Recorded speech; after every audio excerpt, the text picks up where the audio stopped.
What a period by the Boston Bruins. A great road period. They got 3 goals, and they look to be in the driver's seat here against the St. Louis Blues. Let's show you the statistics after 20 minutes. Zone time, St. Louis, good chunk. They've had some power play time to work with, not creating a ton of opportunities, though. You see they've been outshot so far. They've been outshot from the slot. And this is the big one that I talked about in our pregame video, is winning that transition battle through the neutral zone.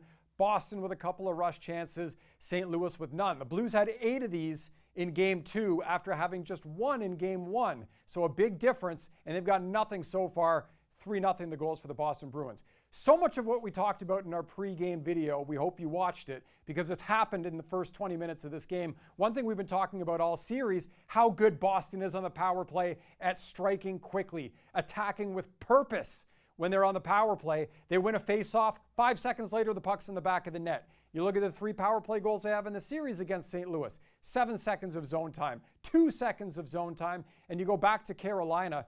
So the last 8 power play goals they've scored in the playoffs, all of them coming with less than 10 seconds of zone time. Whether it's winning a draw or whether it's gaining entry into the offensive zone, they don't look to set up. They don't dilly-dally. They don't mess around. They attack. They find a lane and they go. One of the reasons why they've been so successful so far.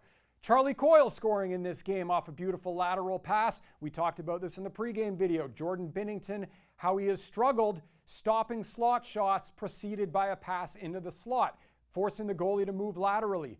This is the numbers coming into the game. Tuukka Rask over 900 in his save percentage. Jordan Binnington around 750, not going to cut it.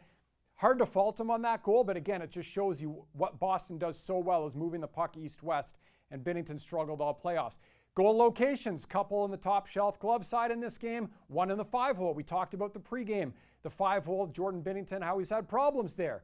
The only goal that I'd say that was really on him in that first period was the 3rd one, and it beat him 5-hole. He has allowed a high percentage of his goals in the playoffs 5-hole, much worse than league average. That's been a real sore spot for him in these playoffs. So that's a recap of what's gone on in the first period. Dominant effort by the Boston Bruins. St. Louis, they were out 5-0 in shots early in the game. They had a little bit of the momentum going, and Boston took it all away. So we'll see what kind of bounce back we get here in period number 2.